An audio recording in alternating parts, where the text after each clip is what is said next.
I don't care. Ruin my asshole at this point.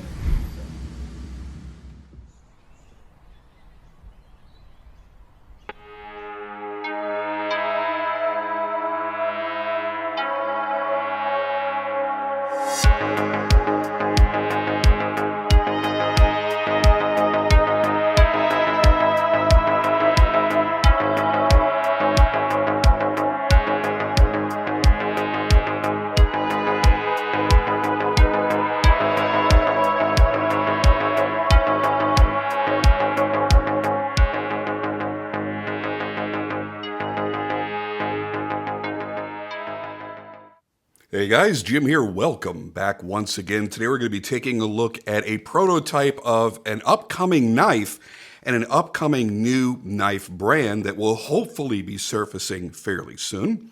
This is the Monochrome Gear Axiom. And we're going to be taking a look at two variations of this prototype. And I got to tell you, this is one that I really dig a lot. First off, I love the fact that somebody's got the guts to come out here and do a mirrored stonewash, because mirrored blades, as cool as they are, don't always sell very quickly. Now, when you get into high-end customs, yes, they're going to be sought after, because that's a different type of buyer typically. Somebody that's buying a $1,000, $1,500, $2,000 Marfione custom out the front will generally buy into the mirror polished variation of the available knives that are out there, because they know they're not going to be EDCing them, they're not going to be hard using them, they're a collector, they're buying for investment, and they're buying for their personal joy. They're buying because they love the look, they know how to take care of their knife, even if they use it a little bit. They know what to do with it, what not to do with it, and how to take care of it afterwards to, keep it clean and scratch-free and all that kind of good stuff. But for your normal, run-of-the-mill, everyday knife guy or EDC guy that may be looking in this price range that these are projected to be in, between $250 and $275, they're looking for generally a knife that they can hard use, that they can beat up, or at least EDC and occasionally use. So getting into a mirror polish blade is not typically going to be the popular way to go.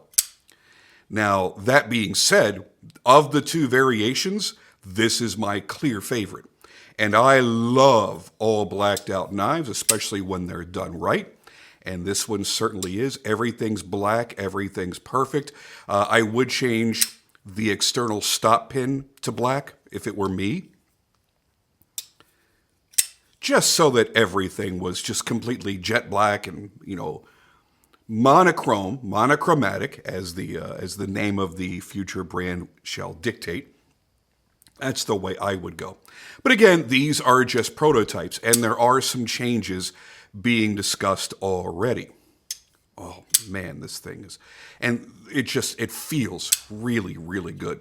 The other benefit that I see with having this particular version, I like the mirrored blades because they're also going to be more corrosion resistant, because no matter what steel you're using, and these prototypes just happen to be LMAX, that does not mean that the production knives will be, but these certainly are.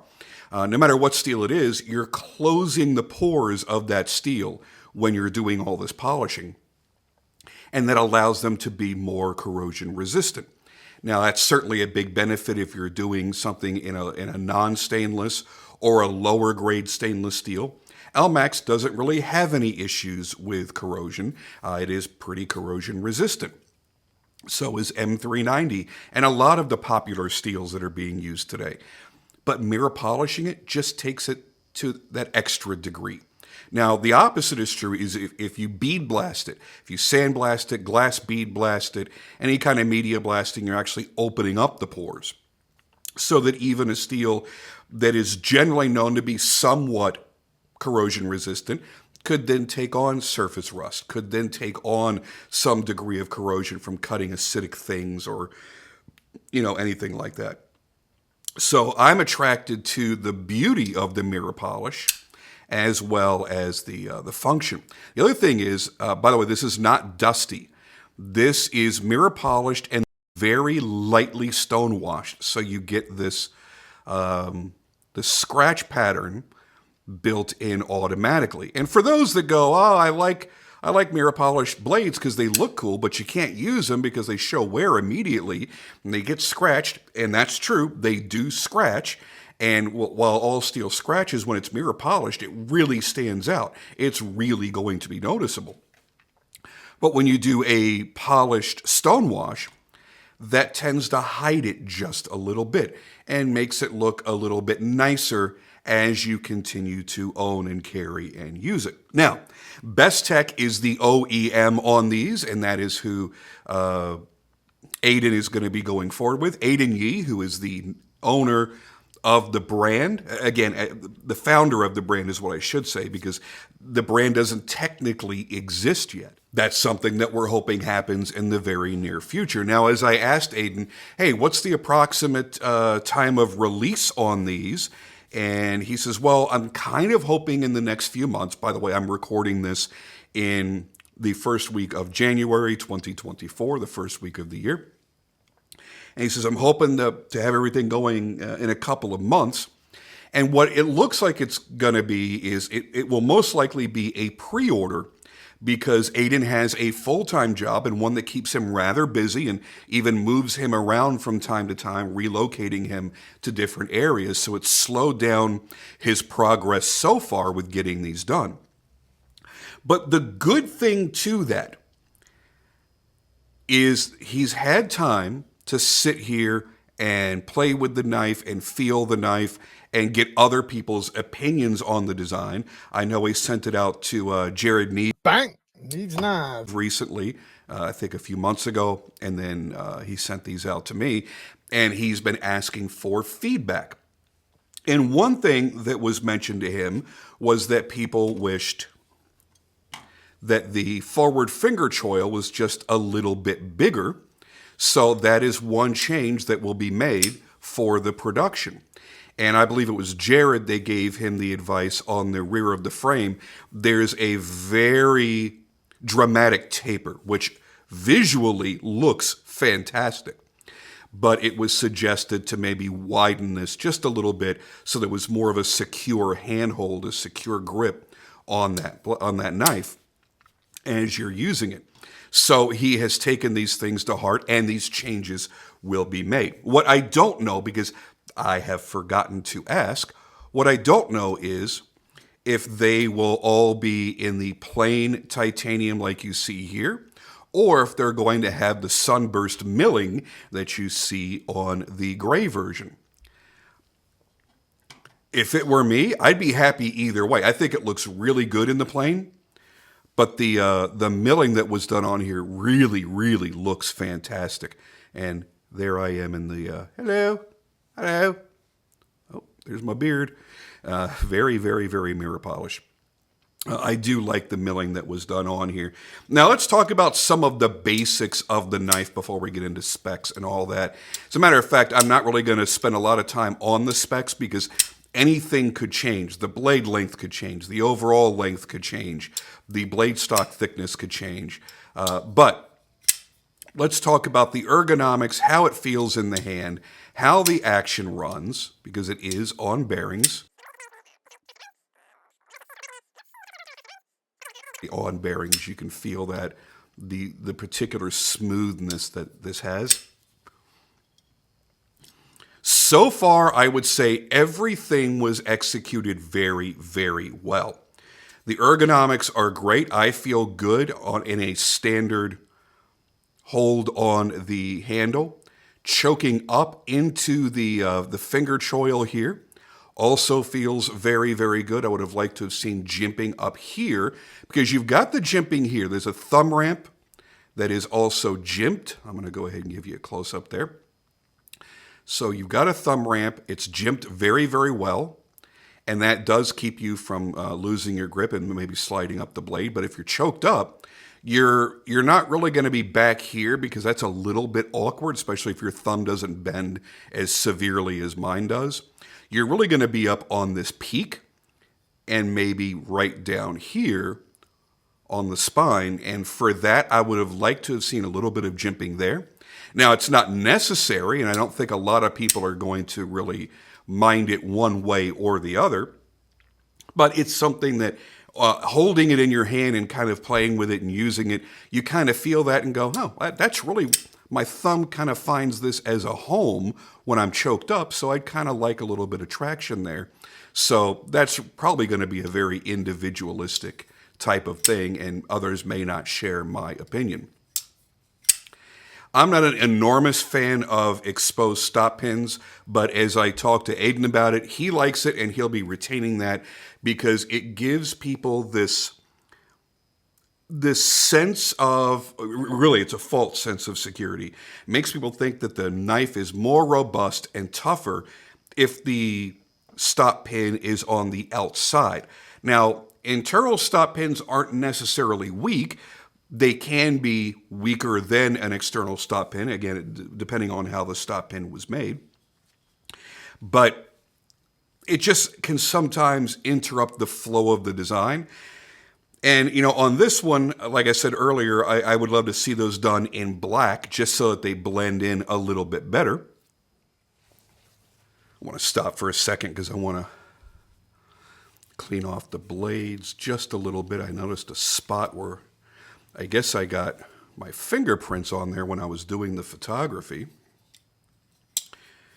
All right, use my my Jack Wolf Knives microfiber cloth. I use these for pretty much everything. These and the Devo knives microfiber cloths are fantastic. Really, really good for cleaning. Okay, so that's out of there. So the ergonomics, I feel, are really, really good. I even actually like the taper toward the rear of the frame. Doesn't bother me at all. Now, if he wanted to keep that taper and address a concern that people may have with traction, I would do a gear pattern backspacer, so there's basically jimping all the way around back here. And then maybe do some jimping right here in the frame, where your pinky kind of locks into it. And then there would be no issues. Nobody would really probably have a complaint about it at all because it wouldn't feel like the knife could just slide out of your hand. Now, I've had knives that felt like that, and it was a really, really conscious thing every time I picked those knives up. It really, really irked me.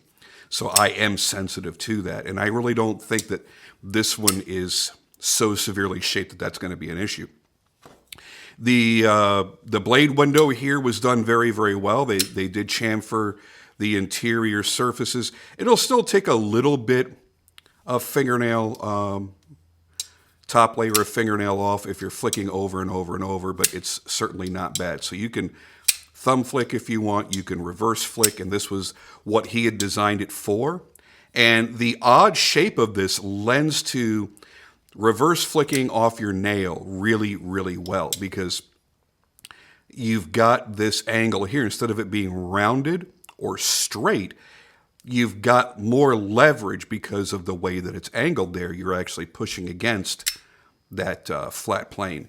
And I like that. I think it feels really, really good. And you can also get up into the top of the blade window and get a nice fast flick on there as well. So far, I've had zero issue with manipulating it. That's where I'm getting the fingerprints on the back side of the blade. It's from my fingertips as I'm holding the frame right here and getting leverage for the reverse flick. I was trying to figure that out. I'm like, how am I getting fingerprints back there? And now we know. And another thing that I would like to see, if it were me, I would love to have the additional option of having a flipper tab so that you could either flip it or flick it, whatever you wanted to do. See, there's a little bit of fingernail right there. So that way you have more of a choice. That's just me, because I do like my flipper tabs a lot. But I also realize that a lot of people don't, because when the knife is open, they don't want to have a flipper tab sticking out over here, and that's completely understandable.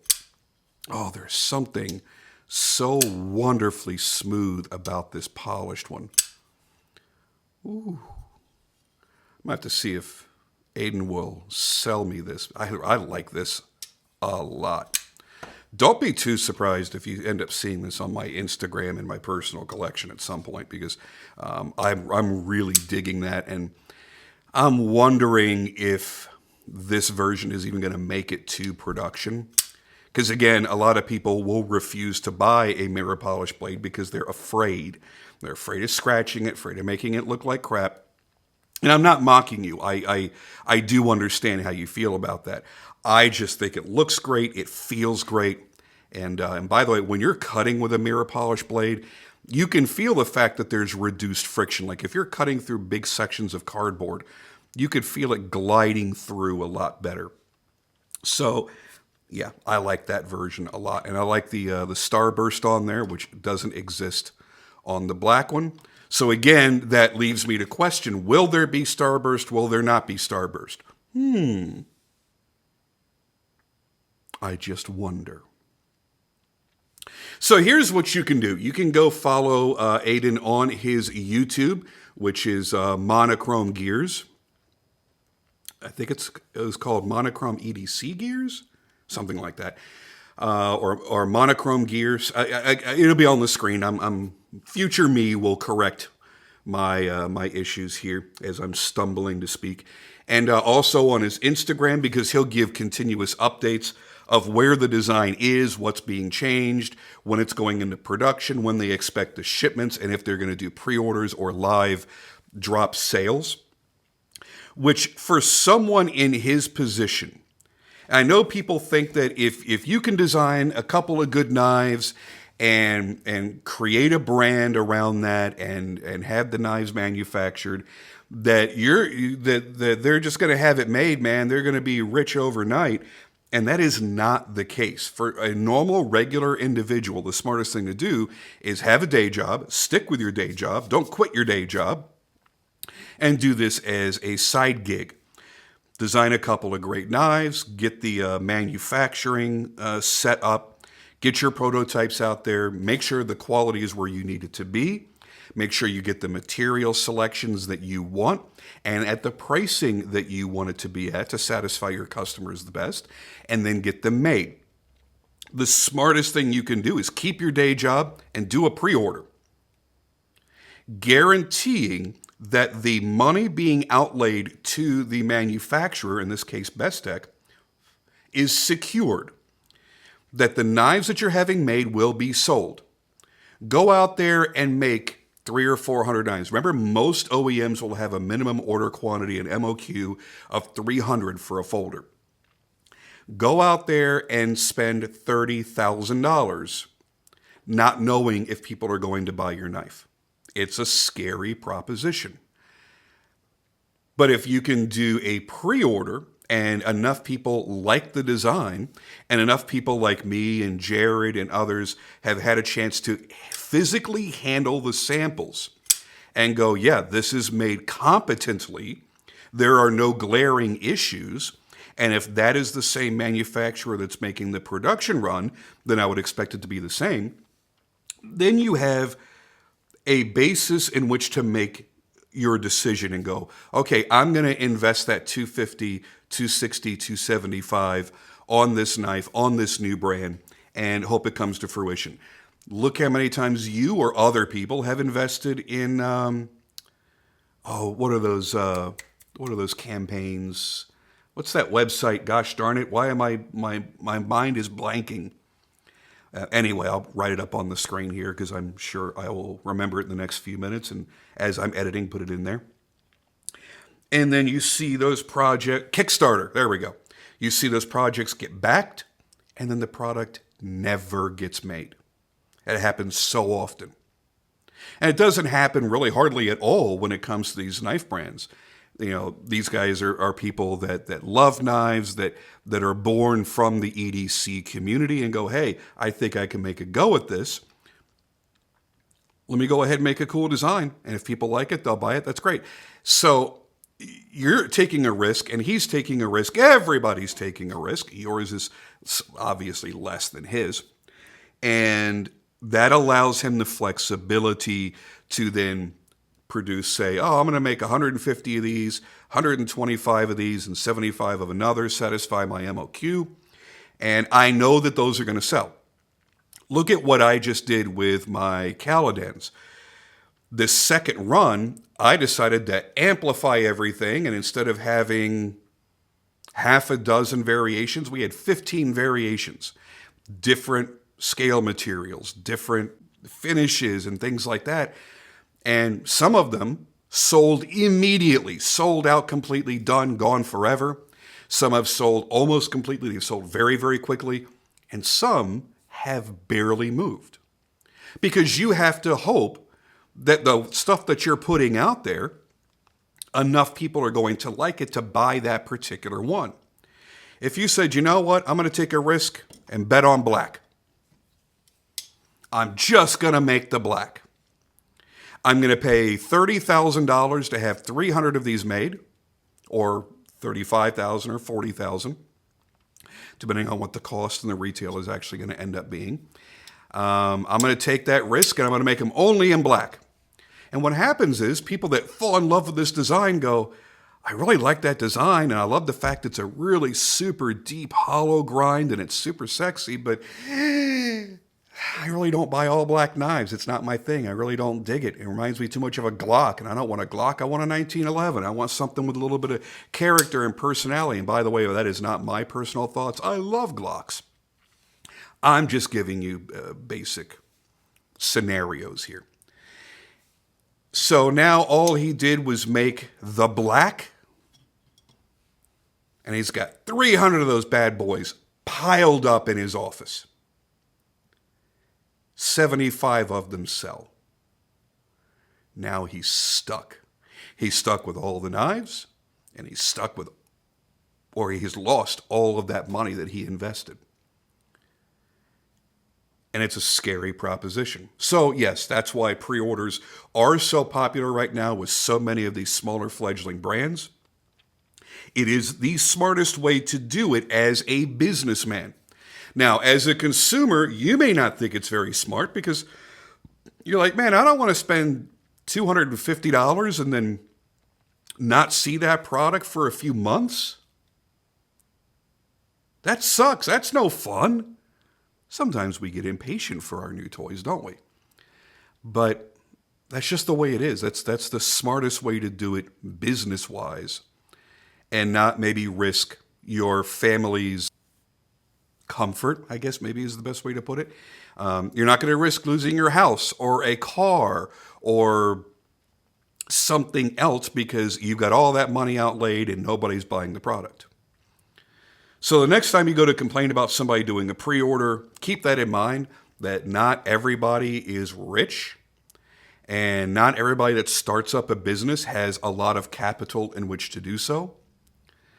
And if they don't have the talent to make the knives themselves, but they have the talent to design them and the connections to get them made properly by a good company, then they should be able to take that opportunity to do so and do it as safely as they possibly can.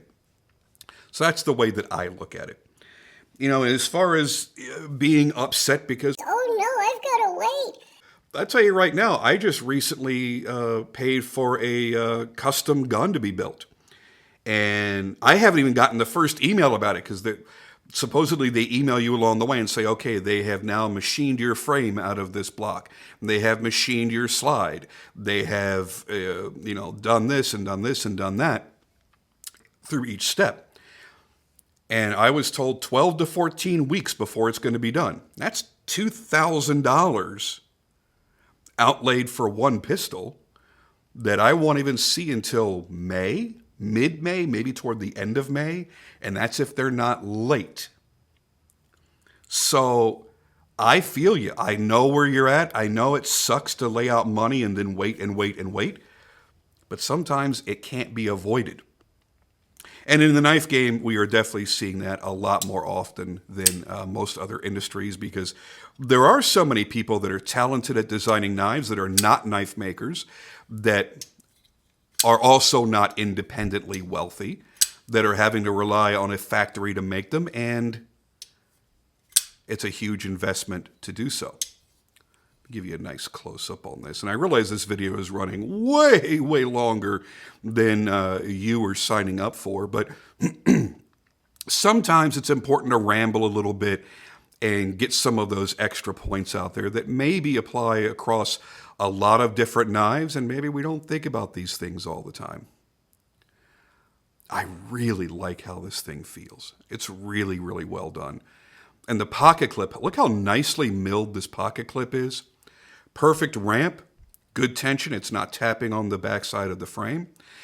He is looking at the lock bar relief cut in relation to where the pinch point of the clip is.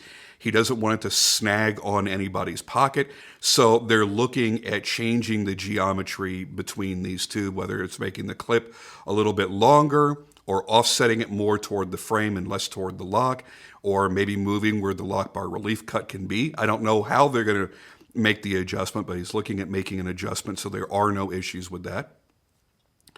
But it looks really good. It works really well. I've put this in the pocket a couple of times, and it feels nice, good retention, and it was easy to get in and out. My finger got in the way there. Sorry about that.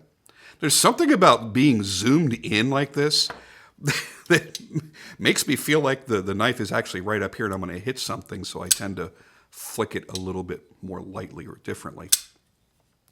But yeah, I really do dig the mirror polished version, and whichever way you think you're going to go, I hope that you're able to get the one that you want. And let's hold off on those kind of opinions until we see what options he's going to make available. Maybe he'll make a cool royal purple anodized titanium frame with a stonewash blade, or a hand rub satin blade, or a belt satin blade like this black one is, because you'll see the belt satin a little bit underneath there. By the way, that hollow grind is nice, and it comes down nice and thin behind the edge, nice and slicey. And that reminds me, I have yet to give you the specs on this knife. Now again, it is quite possible the specs might change, but here they are up on your screen. So go ahead and pause that if you need to look through any of that stuff. I know it's very, very basic, but there is no information really available on these. It's just what I'm able to measure out when I'm playing with them. And that is all I've got to say about that. And this was a bit long-winded, and we're probably up well over 20 minutes at this point, and I apologize for that. But that's why, number one, you should be subscribed to me so you see cool new stuff like this all the time. But subscribe to my second channel that I just launched a few days ago, which is called Jim's Quick Cuts.